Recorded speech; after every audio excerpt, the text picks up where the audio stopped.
Hola amigos, muy buenos días, muy buenas tardes o noches, no sé a qué hora nos estén escuchando, recuerden que estamos en todas las plataformas.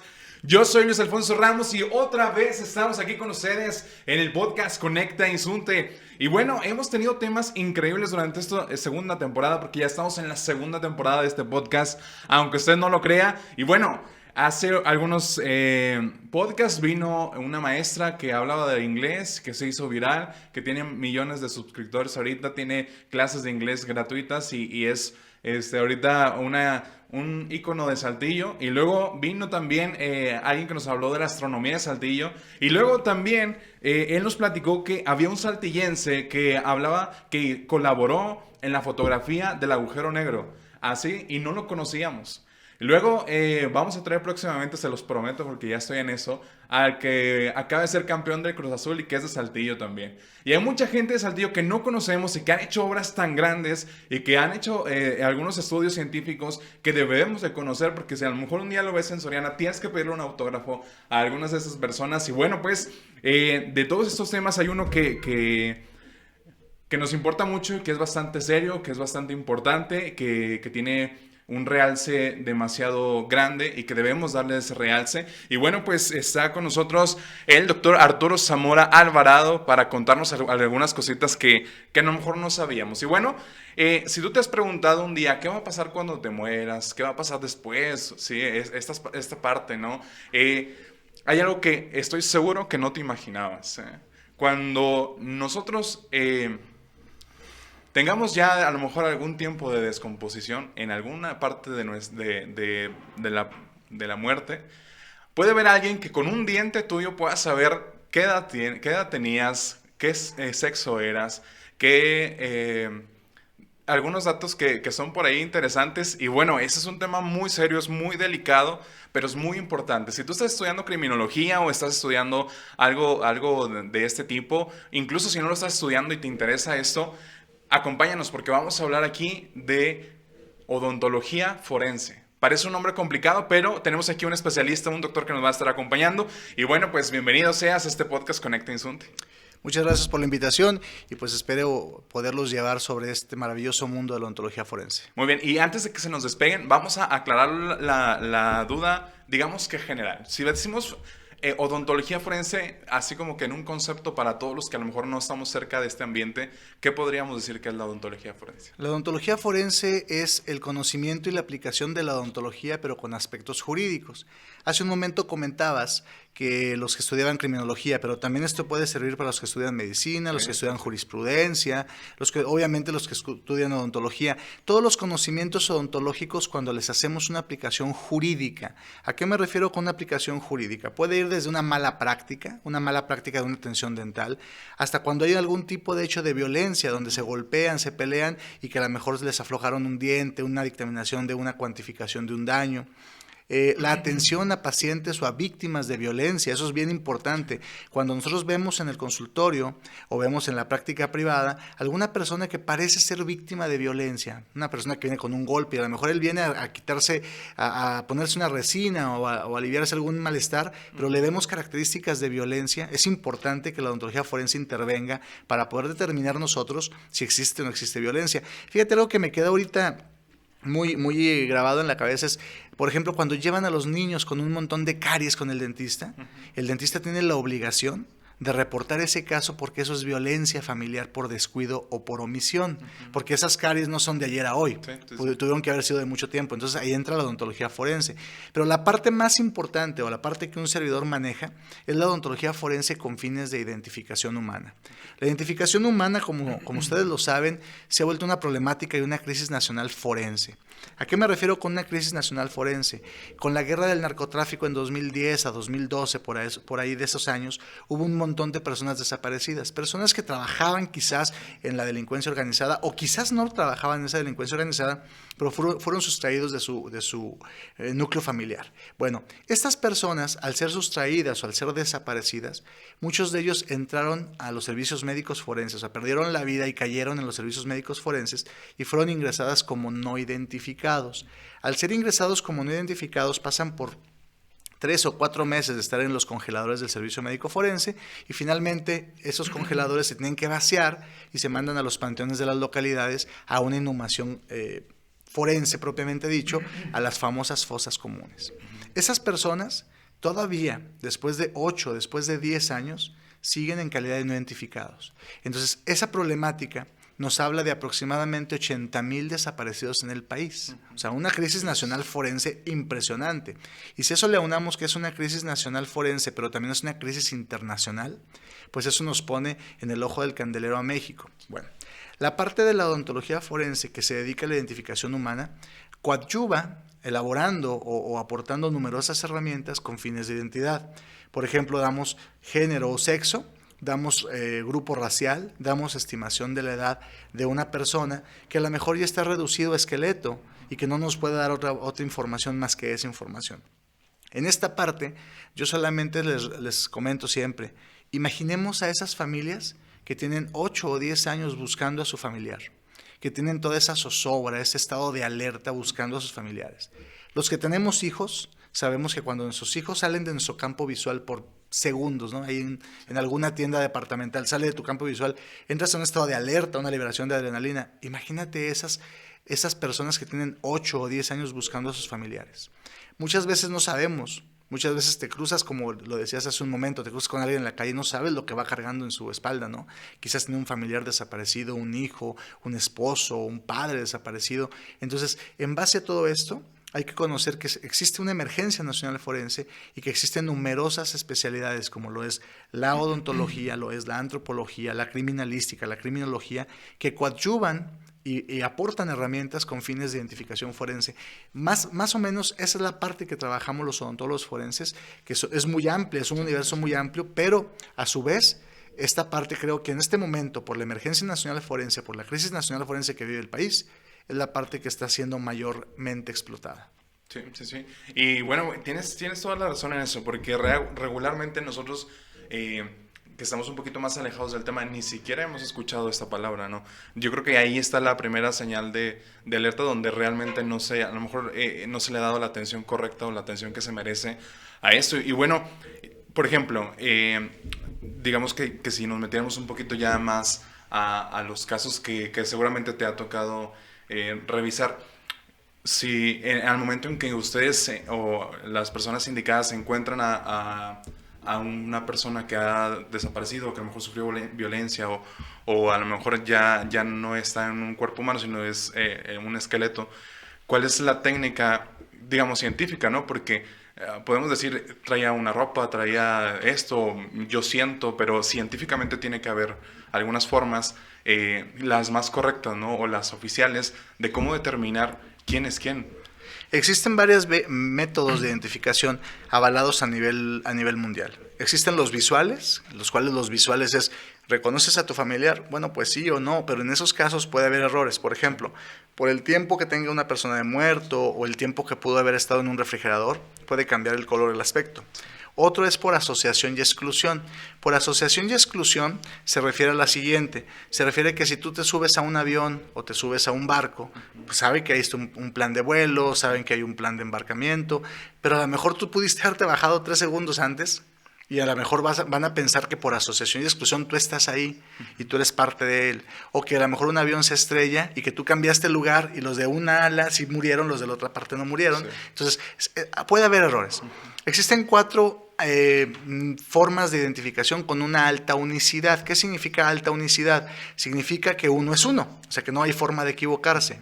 La primera es la dactiloscopía, que es la impresión de las huellas dactilares, colocarla en una base de datos. Pero cabe mencionar que esta base de datos que se cuenta en México, hasta que no se permitió ingresar con las cuentas del INE, se lograba un 3% de la población. Porque ese 3% son aquellos que tenían o un registro de detención policíaca, detención penitenciaria, cosas así.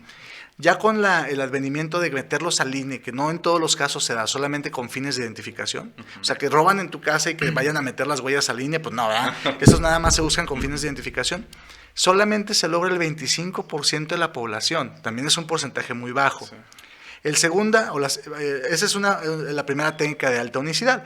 El problema, ¿cuál es? Que las huellas dactilares son desvanecibles, rápidamente se pierden. Una reducción esquelética o una putrefacción ya no te permite sacar las huellas.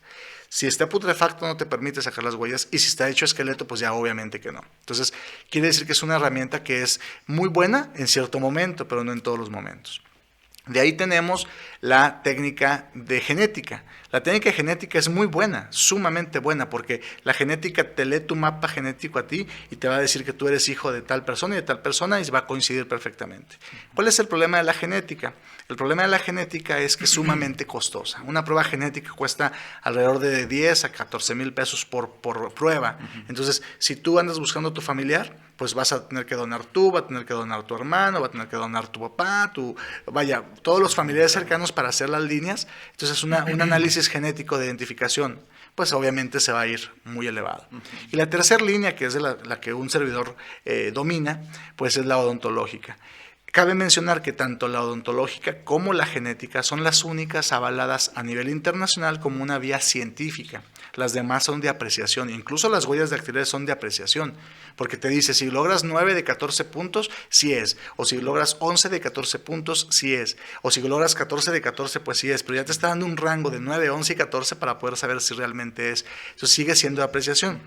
Las vías de mejora de identificación con alta índice de unicidad y científicamente avalada solamente es la odontología forense y la genética forense, pero con la diferencia que la genética pues es muy costosa y la odontología no que no sea costosa, pero es más práctica, porque cualquier odontólogo aplicando sus conocimientos en la odontología, pero sobre la ciencia forense, podría lograr sin ningún problema esto. Bueno, y perdón, aquí viene algo interesante porque para los que nos están escuchando, tú digamos que nos apoyaste, porque yo creo que esto que vamos a platicar es una ayuda para todos y que ojalá que no la vayamos a necesitar, pero en algún dado caso, algún familiar, algún amigo y simplemente la misma sociedad en la que vivimos, que somos corresponsables de esto, tú hiciste una creación de una técnica, si mal no recuerdo. Entonces, para todos los que nos están escuchando, el doctor hizo una creación después de una investigación científica de un trabajo científico un poquito largo, pero que él la creó, y no solamente eso, ¿no? Que él es de Saltillo, la creó y ahorita se está usando internacionalmente. Entonces, esa técnica que digamos que es tuya, que se está aplicando ya para todos, ¿en qué consiste y cómo se conecta con esto que estamos platicando? Muy bien, mira, muchas gracias. Primero que nada, yo te agradezco el interés que tengan en dar a conocer este trabajo. Mira, viendo la problemática que se vive en el país y siendo yo una persona que se dedica a las ciencias forenses de más de 18 años, traté de buscar cómo, desde mi área de conocimiento, yo podría aportar algo de información que fuera algo muy relevante, que pueda ser algo que pudiera ayudar a muchísimos colegas y a muchísimas, obviamente, familias que andan buscando a sus desaparecidos. Yo hice varias investigaciones, como bien lo comentabas, por muchos años, y me doy cuenta que la raíz tiene una característica: se van obliterando, se van tapando pequeños tubulitos que tiene la raíz conforme van avanzando los años de la edad. Entonces yo me doy cuenta que existe un variable que es dependiente de los años. O sea, poco a poco se van tapando los pequeños popotitos que tiene la raíz de los dientes, y me doy cuenta que esa obliteración o esa obstrucción de los túbulos se va a dar en pequeños micrómetros, obviamente por microscopio, por año, en una persona sana, en una persona que está completamente sana. Eso va a ocurrir. Pero también donde se inserta la encía de los dientes, va a haber una pequeña regresión gingival, o sea, la encía se empieza a regresar poquito a poquito, micrómetros por año. Entonces yo determiné cuántos micrómetros por año, al igual que la obliteración de los túbulos dentinarios, y me doy cuenta que existían dos variables que son dependientes de los años. Y lo que yo tenía que hacer ahora era, teniendo dos variables dependientes de los años, buscar una que fuera independiente de los años para hacer algo que se llama regresión múltiple matemática. Entonces, ¿qué nunca cambia en el diente? Bueno, la longitud de su raíz jamás cambia en el diente. Entonces ya tenía yo un variable que es independiente de los años. Al hacer este cruce de información entre los variables que son dependientes con el variable que es independiente, logré formar una fórmula matemática. Entonces yo lo que hago es que extraigo un diente de un cadáver o extraigo un diente de un resto óseo, Entonces, un diente que tenga una raíz, para mí es muy importante que tenga una raíz, porque existen dientes con 2 raíces o con 3 raíces que me permite hacerlo también, pero con la diferencia es que tendría que sumar lo que me sale de cada uno y después dividirlo y hacer una media. Entonces yo prefiero que sean dientes de una sola raíz. Analizo los dientes de una raíz, analizo lo que es la regresión gingival que te decía, lo que es la transparencia de la raíz o la obliteración de los túbulos dentinarios, hago la ecuación que te comento y entonces me daba una edad. ¿Cómo hice esta investigación? Porque a lo mejor tu pregunta es, bueno, ¿y cómo la hiciste? Sí. Bueno, en la Facultad de Odontología Unidad Saltillo, nosotros tenemos una gran población de pacientes. Todos los pacientes que ingresaban a la facultad y que podíamos hacerle una extracción de un diente relativamente sano. ¿Por qué digo relativamente sano? Pues porque nosotros tenemos la especialidad de ortodoncia y tú sabes que en ortodoncia retiran premolares, que son dientes que son a veces sanos, pero los tienes que quitar para hacer espacios. Ahí hicimos toda la investigación de esos dientes, conociendo la edad real de los pacientes, o sea, en vivo. Sí. Entonces yo hacía la estimación de la edad y fui calibrando mi fórmula hasta que le daba exactamente la edad de los pacientes. Después lo apliqué, ahora con otros compañeros en todo México, les decía, mándenme sus dientes con un sobre donde diga qué edad tenían los pacientes, pero sobre cerrado. Yo hacía estimación de edad y al final de que hacía la estimación de edad abría los sobres y comprobaba si se trataba de la misma edad, y fue sorprendente porque le daba la edad y con un rango que no superaba los 3.7 años, o sea, estaba sumamente cercano.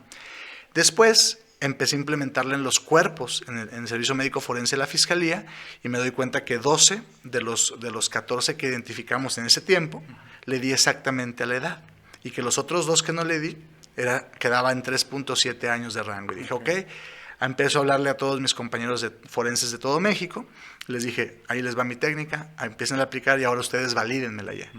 La empezamos a validar y resulta que identificamos 48 cuerpos en todo México, que a lo mejor suenan poquitos, pero son muchos para la problemática que tenemos, y me doy cuenta que de los 48 cuerpos, 45 le doy a la edad real y 13 quedan en 3.7 años. ¿Por qué reitero mucho esto? Que esto es importante. Porque las técnicas que existían anteriormente te daban rangos de hasta más menos 14 años. Más menos 14 años te habla de 28 años de rango. Entonces imagínate tú que encontramos un cráneo y que te digo, este cráneo está entre 30 y 58 años. Pues el rango es enorme, o sea, es un rango enorme. No es lo mismo que yo te diga, este cráneo está entre 30 y 33.7 años, porque ya reduces el universo. Cuando yo hago toda esta investigación, que es una investigación exhaustiva, lo presentamos en una revista que es de tiraje de indexación. Indexación significa que tiene un índice, es una revista indexada como un ISSN, que es la revista Impacto Odontológico, que tiene su ISSN en Estados Unidos. Después la publico mi trabajo en la OSP de Estados Unidos. O sea, la primera es mexicana, es latinoamericana, pero su índice la tiene en Puerto Rico, que depende de Estados Unidos. Después paso yo a la OSP de Estados Unidos, se publica allá, y entonces cuando yo no me doy cuenta, sinceramente, cuando pasan los momentos, que yo te los platico muy rápido, pero fueron pasando los tiempos, de repente todo Latinoamérica estaba usando mi técnica, y qué triste y qué decepcionante, pero lo que voy a platicar es la verdad. Me hablan de Perú, me hablan de Ecuador, me hablan de Brasil. Tuve oportunidad de ir en 2019 y 2020 a Ecuador, Perú, Brasil, Guatemala, Honduras, Chile, Paraguay, a platicarles de mi técnica, y en México no se conocía. Y en México solamente los colegas que estaban trabajando la estaban conociendo. Entonces fue algo muy sorprendente porque en México, dicen que en México voltea a ver hacia afuera, pero nunca volteé a ver hacia adentro, ¿no? Entonces fue muy sorprendente que yo tuve que salir para que la gente me conociera en mi propio país, y como lo dijiste cuando empecé la entrevista, ¿no? Incluso aquí mismo en Saltillo, ¿verdad? Sí, o sea, aquí muchos compañeros decían, oye, pues ¿qué hiciste? Que te estoy viendo en todas las redes sociales, y te estoy viendo en libros, te estoy viendo, pues hice esto, ¿y por qué no sabíamos? Pues, no lo sé, ¿no? Pero aquí lo importante es que en el 2020 entra mi técnica a lo que es el Protocolo Nacional de Identificación Humana, avalado por la FGR, que es la Fiscalía General de la República. Entonces, a partir del 2020, todo México implementa mi técnica, lo que es Centroamérica, lo que es Latinoamérica, Estados Unidos, una parte de. El noviembre pasado tuve oportunidad de estar con los CSA de Nueva York. Estuve allá con ellos, estuve hablándoles de mi técnica, la están implementando también allá para estimación de edad. Claro que la realidad de ellos es diferente, ¿no? Sí. Muy diferente, no es la misma problemática que tenemos nosotros, pero lo están implementando. Y este trabajo ya ha cruzado obviamente fronteras, ya lo usan en Italia, ya lo usan en España, y a partir de lo que es octubre y lo que es noviembre voy a estar en Australia y voy a estar en Emiratos Árabes Unidos, en Dubái, presentándoles precisamente este trabajo. Principalmente en Dubái les interesa mucho esto por la gente que muere en los desiertos y saber de quién se trataba por medio de los dientes. Entonces, creo que esto ha sido algo que no me di cuenta cómo fue llegando a tal magnitud, pero lo que sí me di cuenta es cómo nació. Y eso sí se los quiero platicar porque creo que es la parte importante. El cómo nació esto. Esto nació por un interés 100% altruista. ¿100% altruista para quién? Mira, las técnicas yo siempre he pensado que están para compartirse, no para venderse, porque cuando yo la registré, mi técnica, porque la registré ante Indautor, ante INPI, ante todos los medios que deben de ser, para darle propiedad, nada más para eso. Y me decían, bueno, ¿cuánto vas a cobrar porque alguien use tu técnica? Bueno, nada. ¿Cómo que nada? Es más, yo la publico en redes sociales y pongo mi fórmula y les digo, úsenla. ¿Por qué? Porque lo que yo quiero es que mi técnica sea utilizada con una finalidad, que se logre la mayor cantidad de identificaciones en todo México, y no nada más en México, en todo el mundo. Y eso creo que es muy importante, que las personas que nos dedicamos a esto, las personas que estamos pensando en dedicarnos a esto, siempre tengamos un precepto, que es la humanidad, ¿no? ¿A qué me refiero con ese precepto de la humanidad? Yo no nada más me quedo con la técnica de Zamora, yo no nada más me quedo con la técnica que yo establecí. Yo me estoy dedicando ahorita a buscar otra técnica.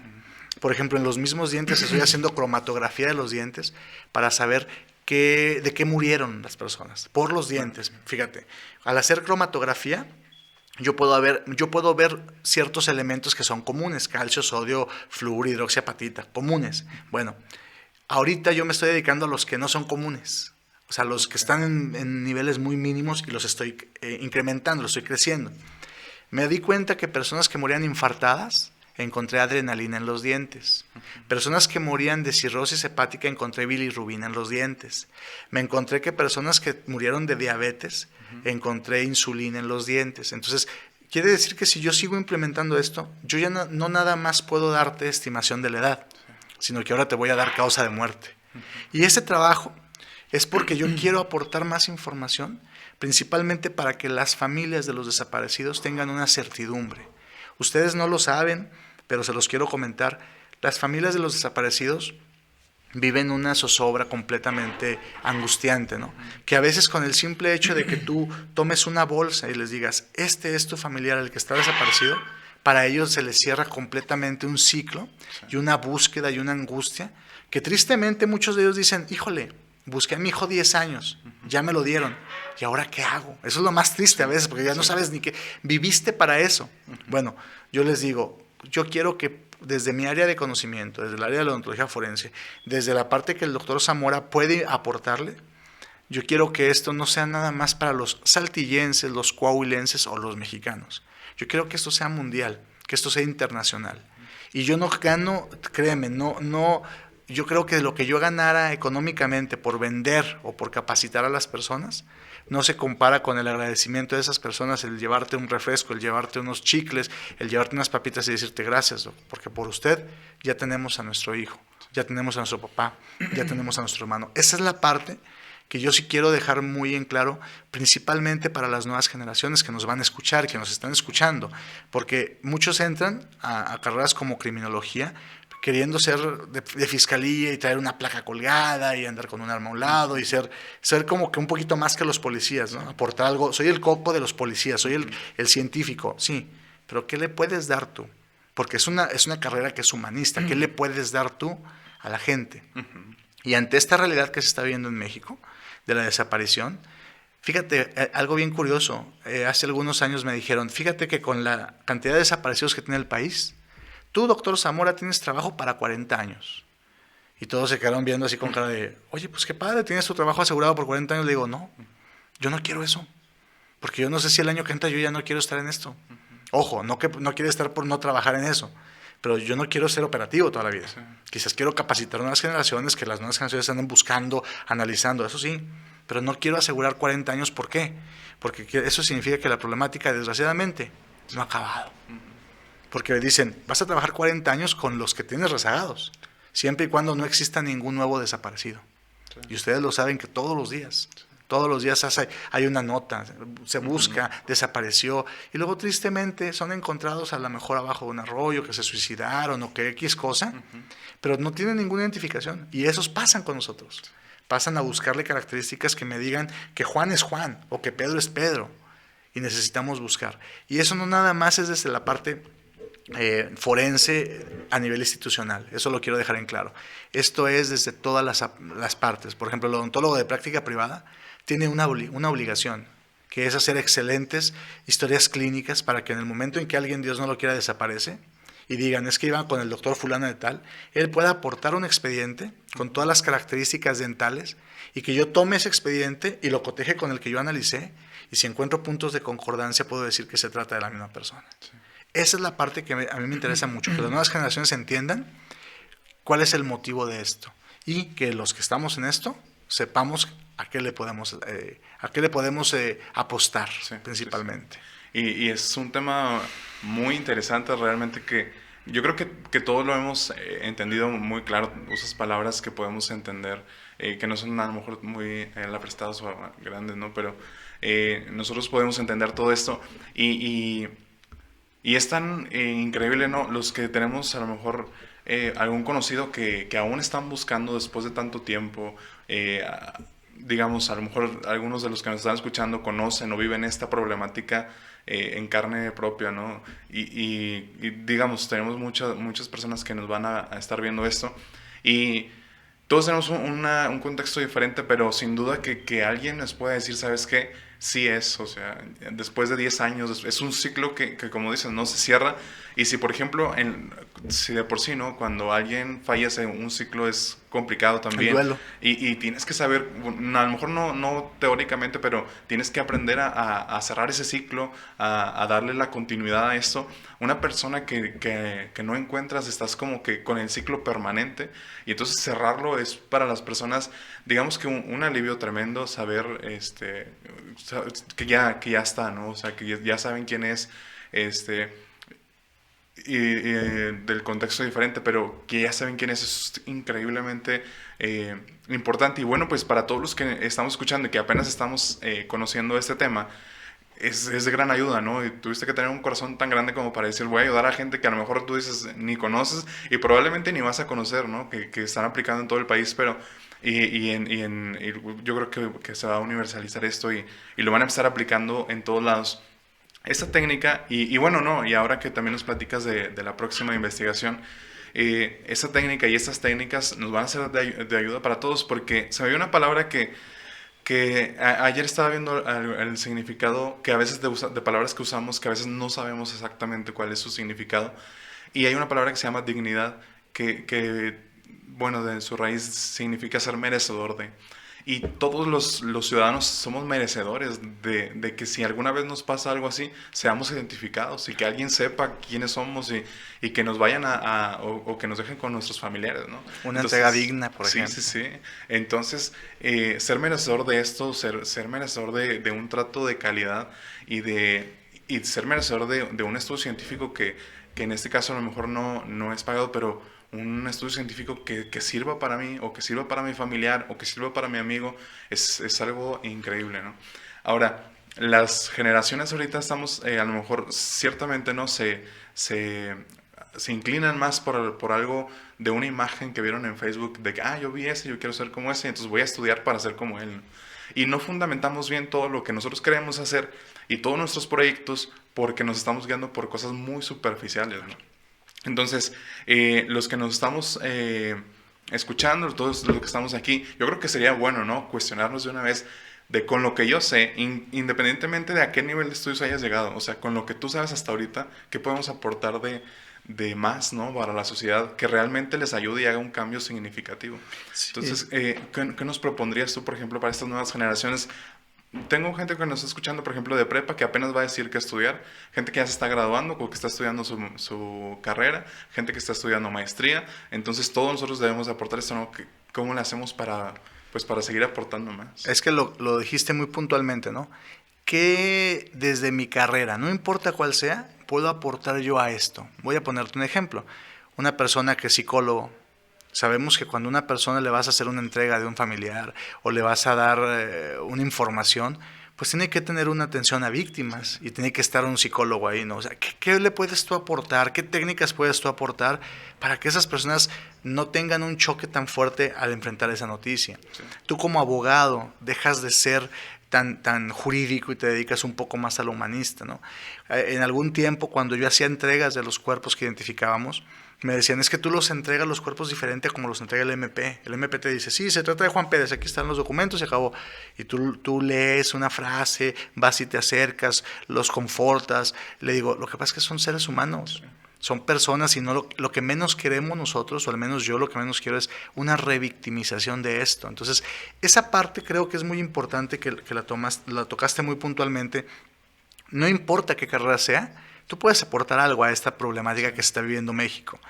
Y si tú apenas estás por decidir qué estudiar, ser empático en tu carrera, ser decisivo en tu carrera. Quiero hacer esto porque esto es lo que me está moviendo.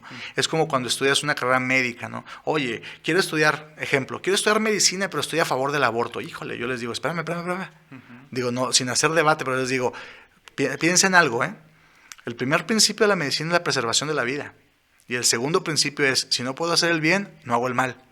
Y en un aborto, pues no es la vida ni es hacer bien. Entonces, estás confundido. Si quieres ser médico, pues tienes que cambiar tus preceptos cerebrales, ¿no? Entonces, desde ahí partimos la famosa bioética, ¿no? De todo esto, ¿no?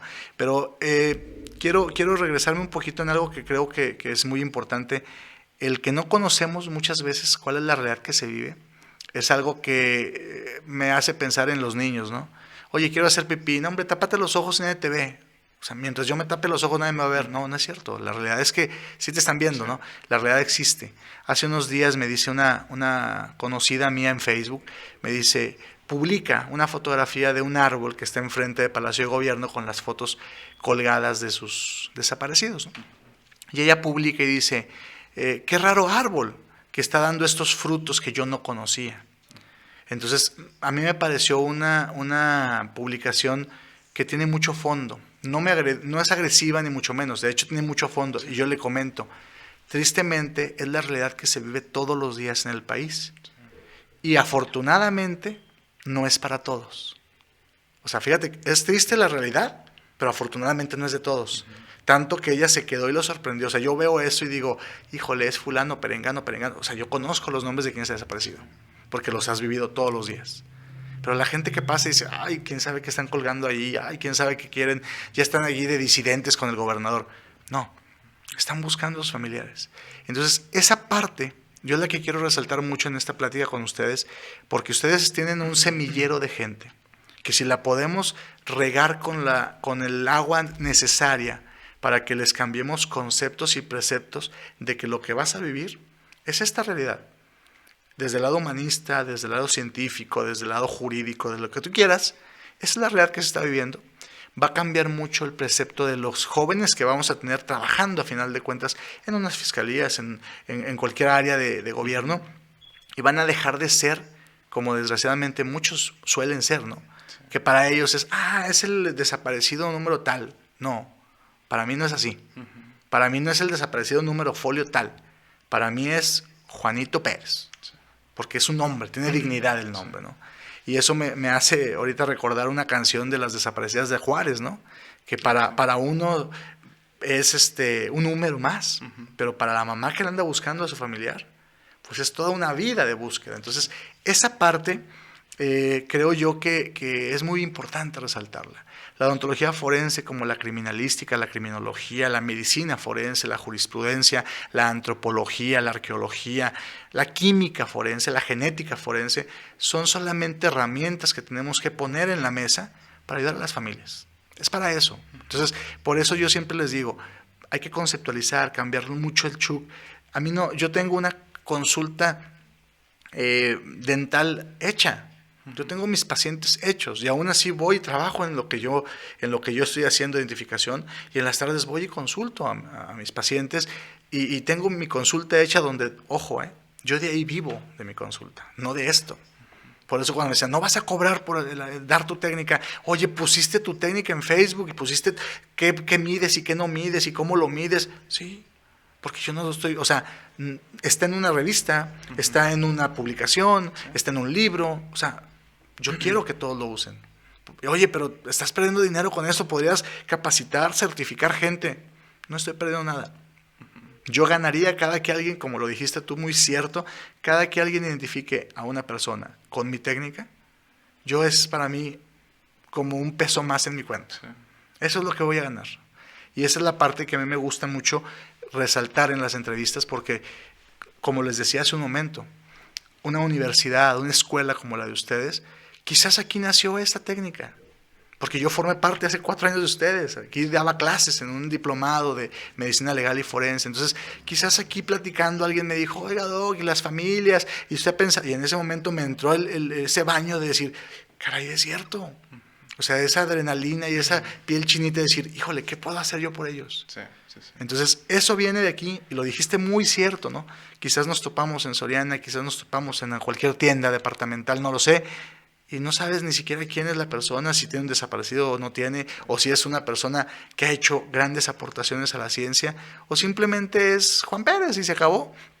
Lo ves como si nada, lo saludas como si nada, pero lo importante aquí es que tengamos esa empatía con este tema, que eso es lo más importante, que no todos lo tenemos. Sí, de hecho, a lo mejor que si tú cobraras alguna cantidad por esto, la cantidad de posibilidades de que a lo mejor de una persona de escasos recursos la adquiera iba a estar más complicada. Así es. Entonces es abrirle las puertas a todos y darles la dignidad que se merecen, ¿no?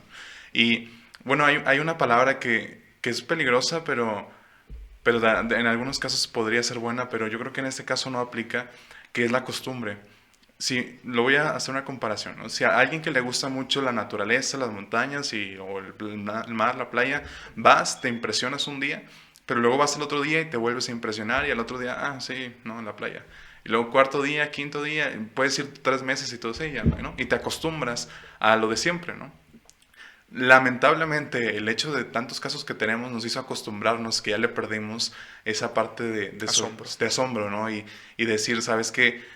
Hay, no sé, creo que vamos en el 57, que 57 personas que se han suicidado, se convirtió en el número, ¿no? Sí, ya no es la persona tal que con el apellido tal, ya es el 57.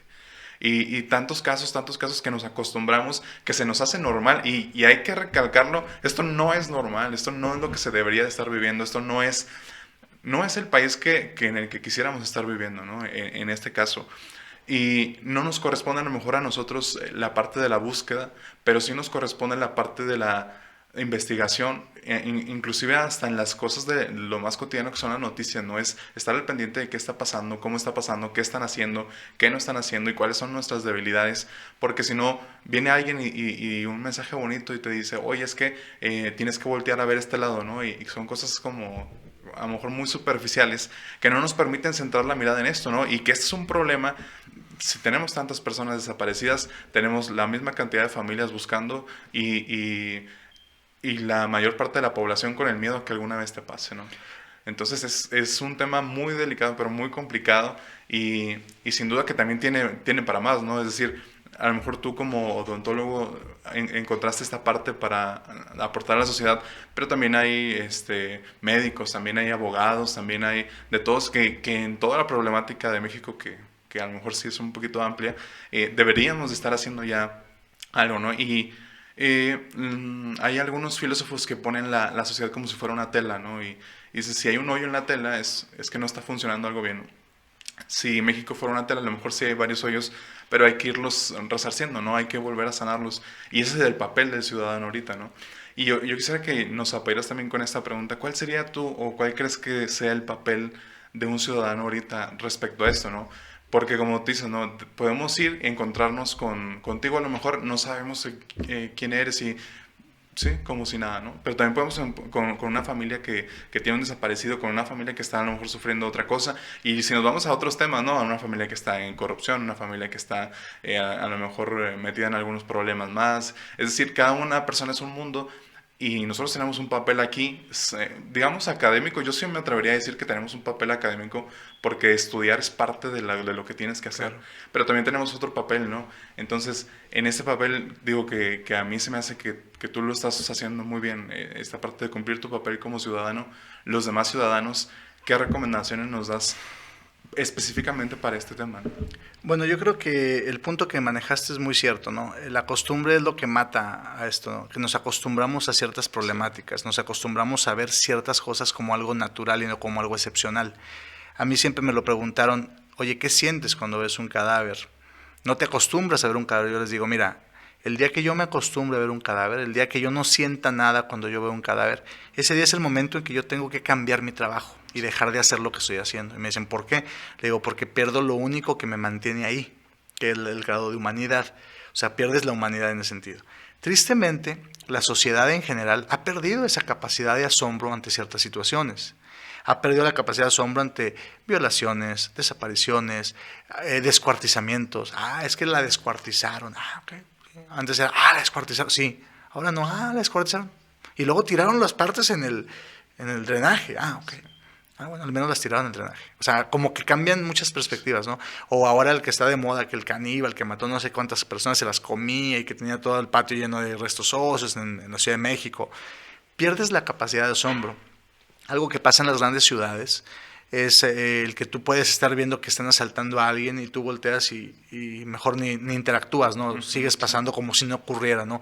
Lo que les decía hace un momento, el taparnos los ojos. No. Aquí no nos podemos tapar los ojos. Aquí tenemos que abrir muy bien los ojos, tenemos que abrir muy bien nuestros oídos, escuchar y ver muy bien. Y cuando se tiene que hablar fuerte, ¿no? La problemática existe, la sociedad se da cuenta de la problemática, pero no quiere hacer nada. Y ahora pasa algo contrario, algo diferente. El gobierno o las instituciones están tomando partido, están tomando el compromiso y lo están asumiendo. Y tristemente el problema es de la sociedad. Ellos son los que no están tomando el compromiso. Yo veo, por ejemplo, aquí en las calles del centro de Saltillo que dice ciudadanos vigilantes, ¿no? Si yo veo, yo reporto. Existen cadenas de WhatsApp donde reporta ciertas cosas, ¿no? Si nosotros tuviéramos esa capacidad de hacerlo, no existiría tantos desaparecidos. Si tú ves una persona que le están levantando un coche en contra de su voluntad y tú intervinieras, pues no existiría todo esto, ¿no? No digo que te metas en la problemática, pero puedes reportarlo y sabes que no quiero meterme porque no sé qué me van a hacer, pero puedo reportar que se están llevando a una persona y que se la llevan en contra de su voluntad. Es que eran policías. Bueno, yo ya reporté, ¿no? Entonces la parte que nos está faltando es precisamente esa capacidad de asombro que estamos teniendo.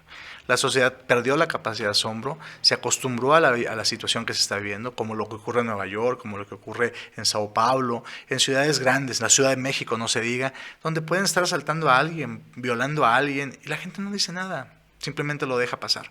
Gracias a Dios, dicen por ahí que Saltillo es otra cosa, y Saltillo es una ciudad pequeña relativamente donde podemos hacer que esto cambie, ¿no? Entonces yo les digo, Saltillo ha manejado una imagen completamente diferente ante México, tanto así que nosotros aquí mismo en Saltillo tenemos el Centro Regional de Identificación Humana único en el país, o sea, único en el país, con una infraestructura y un equipamiento único en Latinoamérica, de lo mejor.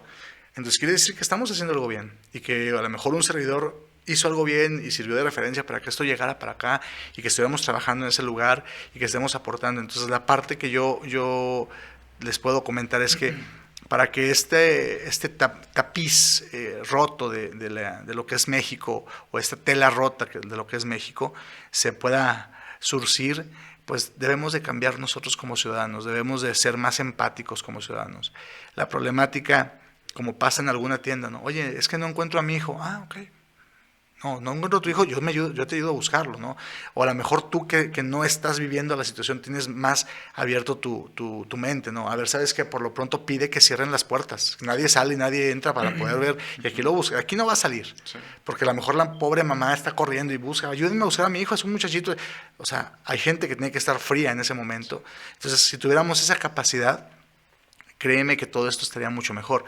Desde el área profesional, pues que todos podamos sentir ese compromiso, porque incluso te lo decía hace un momento, o sea, esta persona que publicó lo que te comentaba de las fotos, es una doctora preparada, con especialidad y todo, y decía, yo no sabía esta realidad, o sea, me sorprendió ver que esto, y lo hizo analógicamente, ¿no? ¿Qué frutos está dando este árbol? Algo que yo no sabía que estaba sucediendo.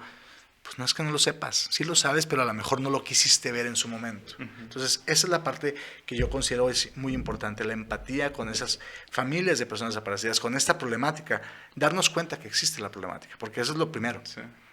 Es más, y algo bien triste, y se los comento, yo veo practicantes de varias escuelas o alumnos de varias escuelas, cuando doy mis conferencias, se me acercan alumnos de varias escuelas que están en séptimo, octavo, hasta noveno tetra de CRIMI, por ejemplo. Y me sorprende cuando me ven y dicen, ay, yo no sabía, esa realidad yo no la sabía. Yo no sabía que había 80,000 desaparecidos, yo no sabía que no existían otras técnicas de identificación más que estas, o que existen otras, pero que estas no lo sabía. Y luego les enseño yo libros, les enseño yo la literatura, es que no lo leímos. Bueno, ahí viene la parte que comentaste, la parte académica. Tienes que estar preparado y decir, la CRIMI no nada más, o la jurisprudencia no nada más es los libros viejos, sí. Es estarte actualizando y dándote cuenta que si existió un Juventino Montiel Sosa, padre de la criminología en México, pues ahorita está un doctor Zamora, padre de identificación en México. Sí. Entonces dices tú, caray, ¿y ese está aquí? Sí, está en Saltillo. Y ese aquí estuvo en Insunte, sí, aquí estuvo en Insunte. Aquí platicó conmigo y estuvo aquí, saludó a toda la gente. La gente no lo sabe. Y esas historias de vida, yo siento, no sé qué piensas tú, yo siento que esas historias de vida tienden a motivar, sí, y hacer que la gente diga, oye, yo puedo ser un doctor Zamora, puedo ser un Juventino Montiel Sosa, puedo ser un doctor Cárdenas Hernández, o sea, pueden ser varios doctores que hemos hecho algo más, que no nos hemos quedado cruzados de brazos, hemos dicho, yo hasta aquí me pagan, la famosa frase, hasta aquí me pagan, sí, y si yo hago esto no me lo van a pagar, no, bueno, no la hago, no, sí la voy a hacer. ¿Por qué la voy a hacer? Porque tengo que hacerlo y puedo hacerlo. Nada más por eso. Todos los días, cuando yo hacía una necropsia de algún cuerpo, cuando yo trabajo con un análisis de un cuerpo, yo le oro, yo le rezo a ese cuerpo. No te estoy diciendo que le rezo a un Padre Nuestro, o sea, cada quien cree en lo que quiere, sí, si es católico, cristiano, mormón, en quien tú creas, yo le oro a ese cuerpo. Y le oro diciéndole, permíteme ayudar a identificarte. Dime, grítame cómo te puedo ayudar. Si tú me dices cómo te identifico, yo te voy a ayudar. Y todo lo que yo haga, todas las prácticas que yo haga con fines de identificación, yo le pedí permiso para hacerlo. Créeme, somos pocos en México que hacemos eso. Porque lo ves como un trabajo. Lo ves como que es un cuerpo más, es un hueso más. No. A mí a veces me dicen, Doc, ¿ya acabaste, Doc? Espérenme tantito. Denme 30 segundos más y ahorita empezamos. Es que, Doc, tenemos más... A ver, sí, denme 30 segundos más y ahorita termino. Y para mí eso es... Ojo, lo hago para mí, pero principalmente lo hago para ellos. Lo hago para mí, para darme el permiso de poderlos tocar, de poderles invadir su espacio, ¿no? Entonces, eso es parte de una humanidad que se debe de tener para este tipo de áreas. Sí, porque estamos hablando de cosas sagradas, literalmente, ¿no? Y este nivel de sacralidad es muy importante. Y bueno, ahorita pues para los que nos están escuchando y que vayan dejando ahí sus comentarios, dudas o lo que tengan por ahí, y vamos a tratar de irla resolviendo, pero ya que hablamos de esta parte, ¿no? De lo más básico, y luego cómo es esta parte de este proceso y la importancia de la empatía, de fijarnos en los demás, de sentirnos importante de una sociedad que somos parte, que puede cambiar y que literalmente, ¿no? Aquí sí aplica la de, y siempre, ¿no? La de uno hace la diferencia, pero a veces no nos la creemos o creemos que es mentira o nada más la decimos por decirla, pero es muy importante. Entonces yo creo que valdría la pena hacer viral este podcast. Yo creo que es algo que todos necesitamos. Entonces si nos estás escuchando, compártenos para que este mensaje que traemos, que nos traes, doctor, que lo podamos compartir a todos los demás, ¿no? Entonces, si alguien nos está escuchando y ya le llegó, o si todavía no le llega, compártanlo. En algún momento del podcast te prometo que va a llegar esa parte, ¿no? De conciencia, porque realmente es tener conciencia de lo que está pasando, ¿no? Y abrir los ojos a esta otra realidad, ¿no? Y bueno, regresando un poquito a ese tema de lo que te dedicas, ¿no? ¿Cuál sería el proceso que pasa, en este caso, una persona o algún cuerpo que encuentran? Tú no lo buscas, ¿verdad? Pero ya llega alguien, ¿no? ¿Cómo es este proceso, no? Desde que llega, luego, ¿cómo haces tú, no? Digo, esta parte de proceso interno también queríamos que nos platicaras de esta parte de orar a un cuerpo, ¿no? y luego qué pasa después, cómo le dicen a los familiares. Todo este ciclo es importante, ¿no? Desde el nivel científico, desde de lo Operativo. práctico y también de lo, digamos, de lo emocional o de la parte humana. ¿Cómo es este Mira, proceso? cuando un cuerpo es localizado sin vida, identificado o no identificado, el cuerpo pasa al Servicio Médico Forense de la Fiscalía General del Estado, donde intervienen varios peritos forenses, criminólogos, médico, odontólogo, antropólogo, químico forense, genetista forense, fotógrafo forense, y se le hace un estudio y un análisis primero para determinar quién es la persona, y segundo para determinar la causa de muerte si es posible, porque lo primero es saber quién es y después la posible causa de muerte. Si la causa de muerte es muy notoria, un impacto de arma de fuego, un atropellamiento, digo, es relativamente muy práctico saber de qué murió. Ahí lo importante es saber quién es la persona, si cuenta con identificación, si cuenta con características que son identificables, o si cuenta con alguna característica individualizante como algún tatuaje, alguna cicatriz, alguna característica dental, algún puente, etcétera. Se hace todo ese análisis con la finalidad de poder establecer una identidad y una posible, como te decía, una posible causal de muerte. Después de esto, si el cuerpo no es identificado, pasa a un resguardo temporal en los refrigeradores del Servicio Médico Forense. La ley te dice que tiene que durar ahí de 72 horas hasta 6 meses. Puede durar ahí desde 3 días hasta 6 días para que alguien lo pueda solicitar, buscar, ver, o sea, localizar a ver si realmente se trata de su familiar.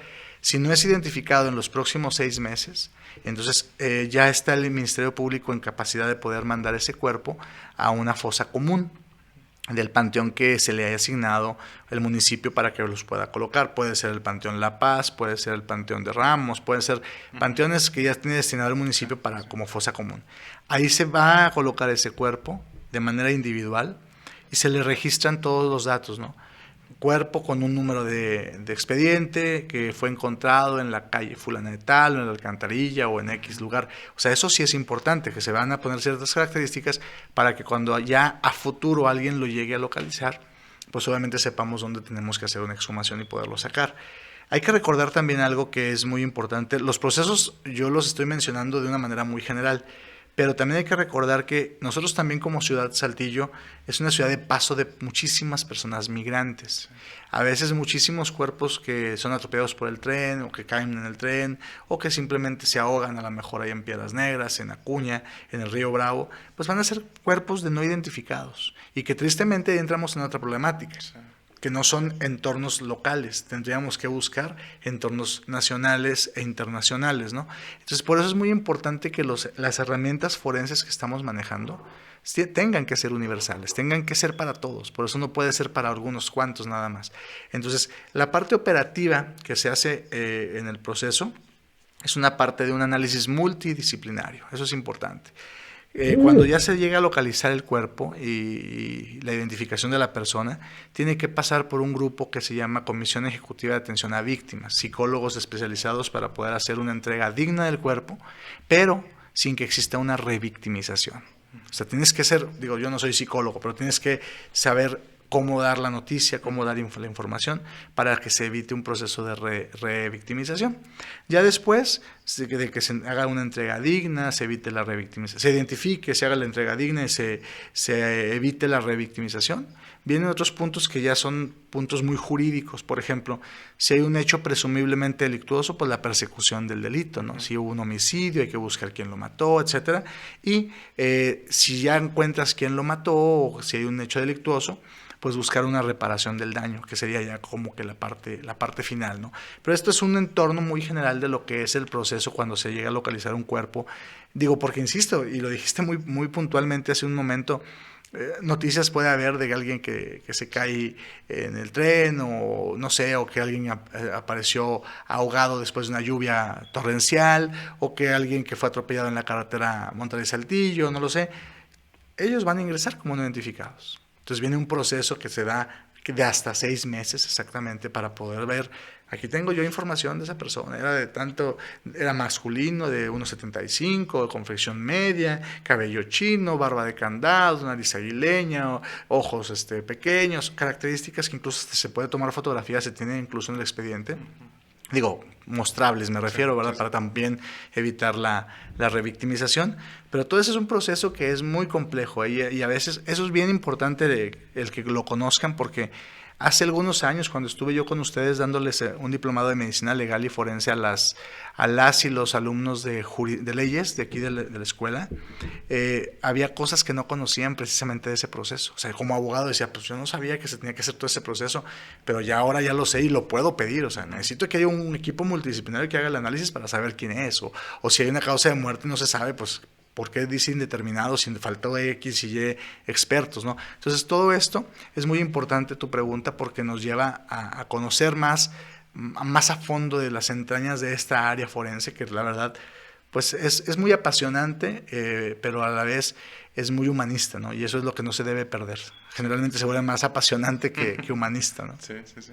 Y bueno, yo creo que las dos combinadas, ¿no? Que hay que meterle pasión y hay que meterle humanismo, Humanidad. porque digo, las cosas que surgen, yo creo que las cosas que surgen buenas y que ayudan realmente van así como que las dos de la mano.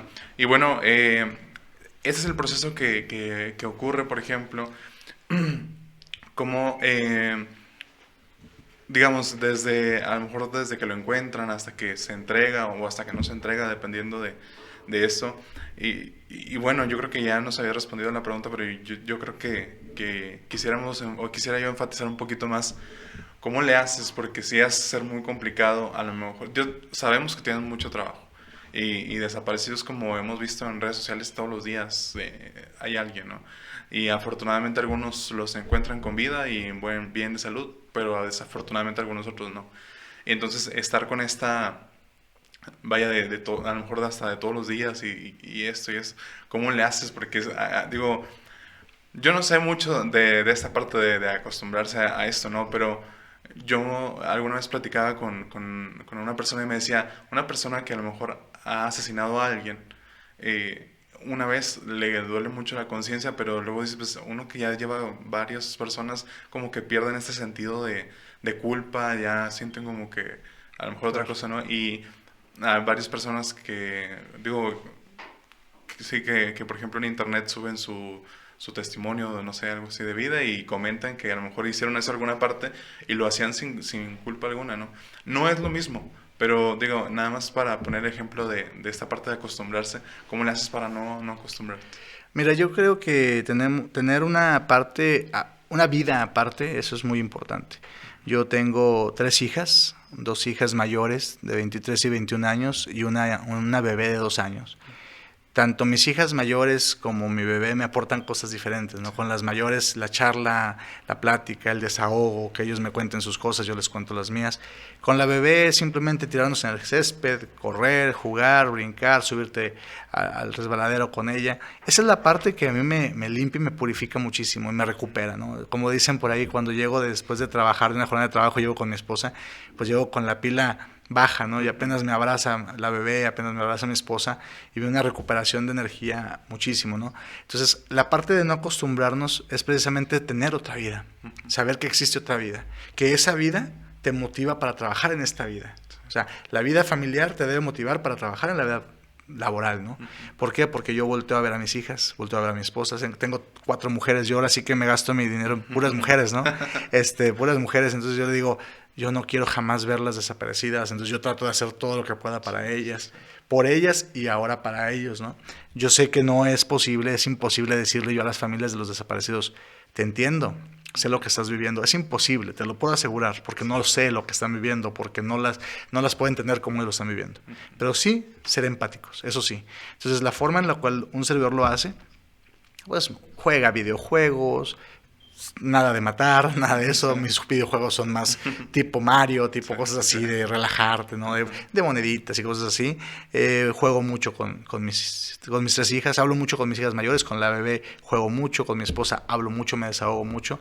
Y esa es la parte, tener una vida, tener amigos, tener mis padres, mi hermana, que me hace que todo eso esté sólido para que no me rompa por dentro precisamente, o no me acostumbre a ese tipo de proceso. Sí, sin duda que tienes toda la razón. De hecho, y también nosotros, ¿no? Es volver a ver las cosas que a lo mejor tenemos a nuestro alrededor para motivarnos y de ahí sacar fuerza y de ahí sacar energía para poder hacer las otras cosas, ¿no? Entonces es completamente importante.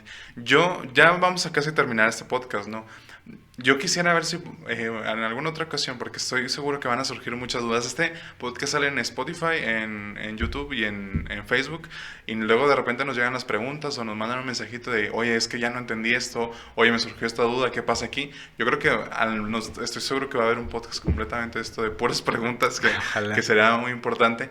Y bueno, también valdría mucho la pena a lo mejor algún día hacer una conferencia o algún curso que nos pudieras ayudar para todas las personas no especializadas en esto, pero que nos puede servir para a lo mejor en otras áreas de oportunidad o en otras áreas de estudio aplicar, digamos que esto que has hecho tú en algunas otras etapas, ¿no? Es acercarnos a las otras problemáticas y a lo mejor hacer alguna plática. Sería muy bueno. Yo creo que cuenta con ello, me comprometo contigo desde ahorita a que si se da la posibilidad de hacer algo así, con todo gusto, y principalmente que la gente conozca, que a lo mejor no es tanto que nos vamos con algo especial, simplemente que conozca todo esto. Excelente. Entonces, si nos está escuchando, la forma de inscripción es comentando ya ahí que vas a ir, que quieres ir, tu nombre, y nosotros vamos a estar publicando ya que nos pongamos bien de acuerdo y que veamos las personas que van a asistir.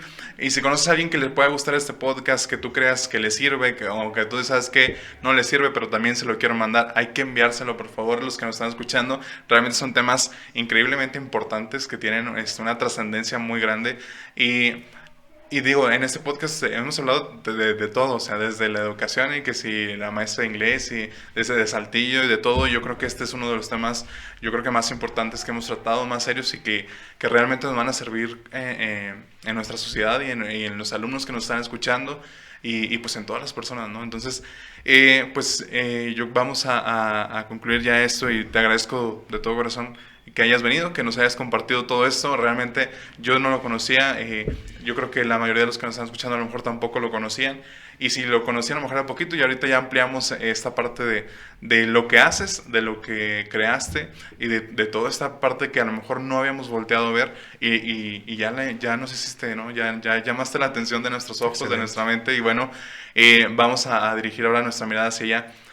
Y entonces te agradezco eso, te agradezco de verdad. Yo creo que a nombre de los que nos están escuchando, el sacrificio académico de a lo mejor de tantas horas de estudio, de lecturas, de errores, de a lo mejor de hacer esto no, esto sí, y de ir modificando todo esto para ayudar realmente a nuestra sociedad donde vivimos, donde nos desarrollamos. Entonces, de verdad que estamos muy agradecidos por eso y gracias por compartirnos esto. Yo creo que te digo, este es el primero de varias veces que vamos a estar aquí con las personas que nos ven y esperamos que ya podamos hacer algo presencial para que sea un poquito más de plática. Estos son temas increíblemente importantes. Entonces, pues muchísimas gracias. Muchas gracias por el espacio y de verdad yo les agradezco mucho que haya esta difusión, porque tristemente, como les decía, a veces no existe esa difusión, no existe ese conocimiento y pues es importante que la gente sepa que se está trabajando, que existe gente que pone un poquito más de lo que debe poner y pues principalmente que somos de aquí de Saltillo, de aquí de Coahuila, de aquí de México y estamos trabajando ya para el mundo. Bueno, pues en Saltillo estamos haciendo historia